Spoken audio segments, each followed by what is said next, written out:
নবম শ্রেণীর ছাত্রছাত্রীরা, আজকে আমি তোমাদের সাথে আলোচনা করব তোমাদের ইতিহাস বিষয়ে রায় ও মার্টিন প্রশ্নবিচিত্রা 2025-এ তৃতীয় পর্যায়ে মূল্যায়নের নয় স্কুলটা আমি আলোচনা করছি। তোমরা ভালো করে দেখো।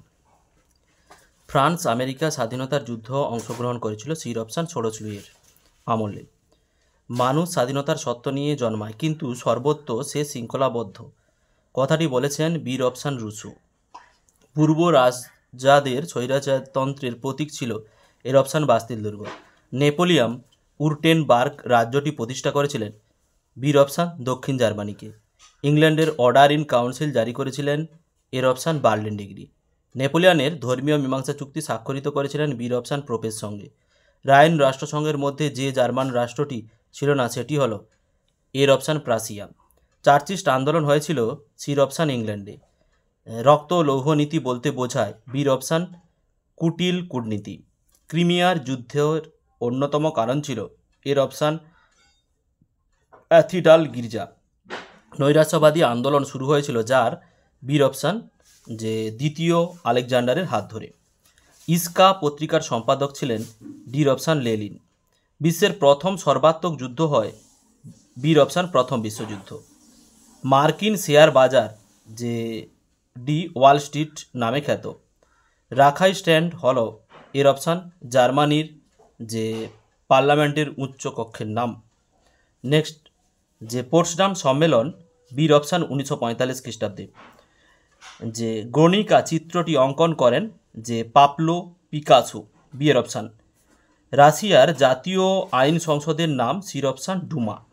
এরিক ডুমন ছিলেন জাতিসংঘের দ্বিতীয় মহাসচিব।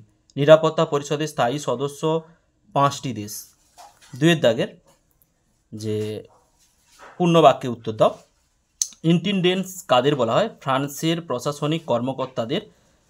ইন্টেন্ডেন্টস যারা ছিল কি অভিজাত সম্প্রদায়ের যে অর্থলোলুপ নেকড়ে নামে যারা পরিচিত। ইউরোপীয় দেশগুলোর মধ্যে প্রথম লিখিত সংবিধান কোন দেশের? পোল্যান্ডের। ফরাসি জাতির সম্রাট উপাধি কে গ্রহণ করেছেন? Napoleon Bonaparte. জোলবের আইন কি? জার্মানির একটি শুল্ক সংঘ। তোমরা লিখে নাও। শূন্যস্থান পূরণ। সমাজতন্ত্রের বাইবেল বলা হয় দাস ক্যাপিটাল কি? রাশিয়াতে রোমানভ রাজবংশ প্রতিষ্ঠা করেছিলেন প্রথম মাইকেল। মরিটোরিয়াম শব্দের অর্থ স্থগিতাদেশ। বর্তমানে জাতিপুঞ্জের মহাসচিব হলেন অ্যান্টোনিও গুটারেস 2017। স্তম্ভ মেলা মেরা ও যে রোবোস্পিয়ার জেকোবিন নেতা। Bank of France Napoleon. The lady with the lamp যে Florence Nightingale. April theses Lenin. সত্য মিথ্যা যে প্রজাপতি রাজা বলা হয় চতুর্দশ লুইকে। সত্য। ডাইরেক্টরি শাসন শুরু হয়েছিল ইংল্যান্ডে। মিথ্যা যে ন্যায্য অধিকার নীতির মাধ্যমে হল্যান্ডে পূর্ব রাজবংশকে পুনঃপ্রতিষ্ঠিত করা হয়েছিল। সত্য। প্রথম বিশ্বযুদ্ধের পর সম্মিলিত জাতিপুঞ্জ গঠিত হয়েছিল। মিথ্যা। যদি তোমাদের কোনো প্রশ্ন নিয়ে সংশয় থাকে তাহলে নিশ্চয় তোমরা কমেন্ট বক্সে জানাতে পারো। আমি নিশ্চয়ই সেই প্রশ্নটা পর্যালোচনা করে উত্তরটা তোমাদের জানিয়ে দেব। বিবৃতি ব্যাখ্যা।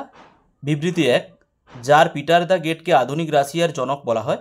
ব্যাখ্যা বি, তিনি গ্রেট উপাধি গ্রহণ করেছিলেন। বিবৃতি 2, ভার্সাই চুক্তির শর্তগুলো জার্মানির কাছে অমর্যাদাকর ছিল। যে ব্যাখ্যা বি, ভার্সাই সন্ধির মাধ্যমে বিশাল অঙ্কের ক্ষতিপূরণ জার্মানিদের ওপর চাপিয়ে দেওয়া হয়েছিল। বিবৃতি 3, বিশ্বের বৃহত্তর শক্তিধর রাষ্ট্রনায়ক গণ এক আন্তর্জাতিক প্রতিষ্ঠানের গঠনের উদ্যোগী হয়েছিলেন। ব্যাখ্যায় প্রথম বিশ্বযুদ্ধের ধ্বংসাত্মক রূপ দেখে চিন্তিত করে তোলেন। বিবৃতি 4, যে ইউরোপের দেশগুলোর মধ্যে ফ্রান্স প্রথম বিপ্লব হয়েছিল। ব্যাখ্যা সি, ফ্রান্সের মানুষ বিপ্লবের জন্য উদ্গ্রীব হয়েছিল। 3 দাগের যে পূর্ণমার্গ হচ্ছে 2, পোশাকি অভিজাত কাদের বলা হয়? রায় মার্টিন নতুন সহায়িকা 40 পৃষ্ঠার যে 6 দাগে প্রশ্নটা তোমাদের দেখাচ্ছি। এই যে এইখান থেকে লিখবে, যেহেতু 2 নম্বরে বলেছে এই এতটা অবধি তোমাদের লিখলে হবে। ব্রান্সউইক ঘোষণাপত্র কি বলা হয়েছিল? যে সহায়িকার 56 পৃষ্ঠার 55 দাগের প্রশ্নটা তোমাদের দেখাচ্ছি। দেখো, এই যে ব্রান্সউইক ঘোষণাপত্র, এইখান থেকে এতটা অবধি তোমাদের লিখতে হবে। মেটার্নিক পদ্ধতি কি? সহায়িকার 157 পৃষ্ঠায় 35 দাগের প্রশ্নটা, এই যে 35 এইখান থেকে এতটা 35টাই লিখবে। উষ্ণ জল নীতি কি? সহায়িকার 120 পৃষ্ঠায় তোমাদের দেখাচ্ছি, দেখো উষ্ণ জল নীতি, এই যে এইখান থেকে এতটা অবধি লিখে দেবে, এই যে উষ্ণ জল নীতি। ন্যাৎসি দলের বিভিন্ন শাখা সংগঠনের যে পরিচয় দাও। ন্যাৎসি দলের বিভিন্ন শাখা সংগঠনের পরিচয় এই যে উপরে লিখেছি, দেখো এই যে স্টুম টোপার এবং কি শর্ট জাস্ট ফেল, গেস্টাপো, সমফ্রন্ট, এগুলো তোমরা লিখে নাও। এপ্রিল থিসিস বলতে কি বোঝো? সহায়িকার 295 পৃষ্ঠার 45 দাগের প্রশ্নটা তোমাদের দেখাচ্ছি, দেখো এই যে এইখান থেকে এতটা অবধি তোমাদের লিখতে হবে। দ্বিতীয় বিশ্বযুদ্ধের কোন দুটি আদর্শ যে সংঘাত ছিল লিখে নাও, এই উপরে লিখে দিয়েছি। গণতন্ত্র ও উদারনীতিবাদ, ফ্যাসিবাদ ও সাম্রাজ্যবাদের মধ্যে। ক্যাশ অ্যান্ড ক্যারি নীতি বলতে কি বোঝো? সহায়িকার 359 পৃষ্ঠার 56 দাগের প্রশ্নটা তোমাদের দেখাচ্ছি, দেখো এই যে ক্যাশ অ্যান্ড ক্যারি নীতি, এটা অনেক আগেও দেখিয়েছি, এখান থেকে এই অবধি তোমাদের লিখতে হবে। ঠান্ডা লড়াই বলতে কি বোঝো? সহায়িকার 361 পৃষ্ঠায় 85 দাগের প্রশ্নটা, এই যে এইখান থেকে এতটা অবধি তোমাদের লিখতে হবে। তৃতীয় বিশ্ব বলতে কি বোঝো বা কাকে বলে? সহায়িকার যে 366 পৃষ্ঠা 97 দাগের প্রশ্নটা তোমরা দেখো, এই যে লিখে নাও এটা এইখান থেকে। দ্বিতীয় বিশ্বযুদ্ধের পরবর্তী সদ্য স্বাধীনতাপ্রাপ্ত দেশগুলোকে তৃতীয় বিশ্ব বলা হয়। ক্রিয়া পদ্ধতি গবেষণা কি? ক্রিয়া পদ্ধতি গবেষণা এই যে নিচে লিখে দিয়েছি, দেখো এটি একটি বৈজ্ঞানিক পদ্ধতি যেখানে জটিল সমস্যা সমাধানের জন্য গাণিতিক মডেল ও পরিসংখ্যানগত বিশ্লেষণ ব্যবহার করা হয়। সাধারণ সভার কোন কোন ক্ষমতার অধিকারী? যে সাধারণ সভা উপরে লিখে দিয়েছি। সাধারণ সভা নীতি নির্ধারণ ও অনুমোদন 1 নম্বর পয়েন্ট, 2 নম্বর পয়েন্ট বাজেট অনুমোদন, 3 নম্বর পয়েন্ট পরিচালক, আর 4 নম্বর পয়েন্ট নিয়মাবলী সংশোধন। স্পেনীয় ক্ষত বলতে কি বোঝো?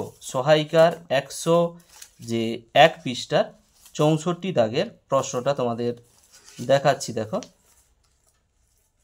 স্পেনীয় ক্ষত, এই যে এইখান থেকে লিখতে হবে, পরের পৃষ্ঠার এই অবধি তোমাদের লিখতে হবে।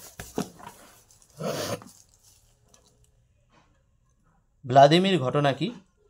সহায়িকার 96 পৃষ্ঠায় 5 দাগের প্রশ্নটা তোমাদের দেখাচ্ছি, দেখো এই যে এইখান থেকে এতটা অবধি তোমরা লিখবে। পোড়ামাটি নীতি বলতে কি বোঝো? সহায়িকার 102 পৃষ্ঠায় 66 দাগের প্রশ্নটা তোমাদের দেখাচ্ছি, দেখো পোড়ামাটি নীতি, এই যে এখান থেকে এতটা অবধি তোমাদের লিখতে হবে। ভিয়েনা সম্মেলনের উদ্দেশ্য কী ছিল? সহায়িকার 139 পৃষ্ঠার 5 দাগের প্রশ্নটা,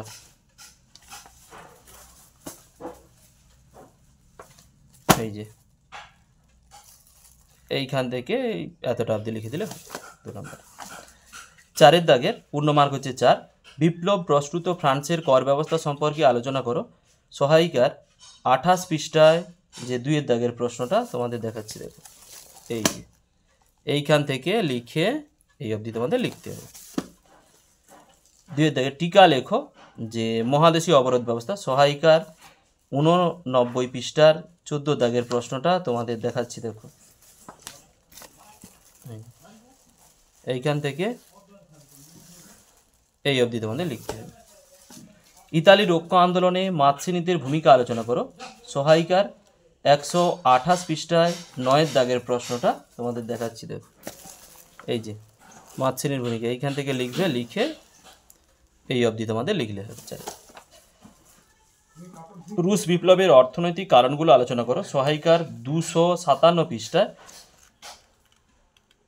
4 দাগের প্রশ্নটা দেখাচ্ছি, দেখো 257 পৃষ্ঠায় 4 দাগের, এই যে এইখান থেকে লিখে এই অবধি লিখতে হবে। পরের পৃষ্ঠার এই এতটা অবধি তোমাদের লিখতে হবে। ভার্সাই সন্ধি কীভাবে দ্বিতীয় বিশ্বযুদ্ধের পটভূমি রচনা করে? সহায়িকার 333 পৃষ্ঠার যে 333 পৃষ্ঠায় ভার্সাই সন্ধি কীভাবে দ্বিতীয় বিশ্বযুদ্ধের পটভূমি তৈরি করেছিল, তাই তো?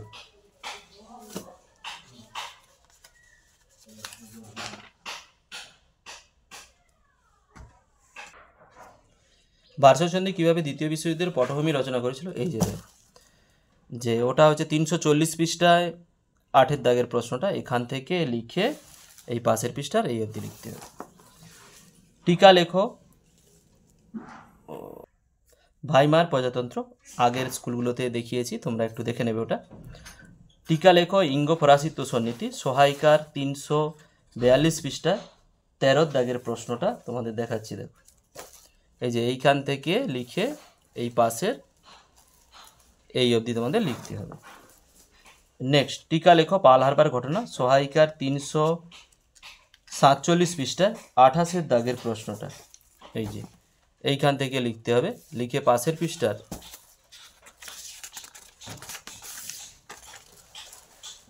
এই যে পুরোপুরি এইখান থেকে এই অবধি লিখে এই পাশের পৃষ্ঠার এইটা অবধি লিখতে হবে। 5 দাগের পূর্ণ মার্ক হচ্ছে 8। বিশ্ব ইতিহাসে দ্বিতীয় বিশ্বযুদ্ধের প্রভাব আলোচনা করো, সহায়িকার 336 পৃষ্ঠার 14 দাগের প্রশ্নটা তোমাদের দেখাচ্ছি। দেখো এই যে এইখান থেকে লিখে এই পাশের পৃষ্ঠার এই পুরোটাই লিখতে হবে 8 নম্বরের জন্য, ঠিক আছে? নেক্সট, প্রথম বিশ্বযুদ্ধের প্রকৃতি ও ফলাফল রূপ কী ছিল? ওটা কোশ্চেনটা একটু ঘুরিয়ে দিয়েছে, মানে দ্বিতীয় বিশ্বযুদ্ধের কারণটাই 334 পৃষ্ঠার 11 প্রশ্নটা দেখাচ্ছি। দেখো এই যে এইটা লিখে এই পুরোপুরি লিখে দেবে তোমরা। নেক্সট, নেপোলিয়নের সাম্রাজ্যের বিরুদ্ধে জাতীয়তাবাদী প্রতিক্রিয়া আলোচনা করো, সহায়িকার 81 পৃষ্ঠায় 10 দাগের প্রশ্নটা তোমাদের দেখাচ্ছি। দেখো এই যে এইখান থেকে লিখবে, এইখান থেকে লেখা শুরু করে লিখে পুরোপুরি এই অবধি তোমাদের লিখতে হবে। ভিডিওটি শেষ অবধি দেখার জন্য অতীতের ইতিহাস চ্যানেলের পক্ষ থেকে সবাইকে অসংখ্য ধন্যবাদ। ফিরে আসছি পরের ব্লগ নিয়ে।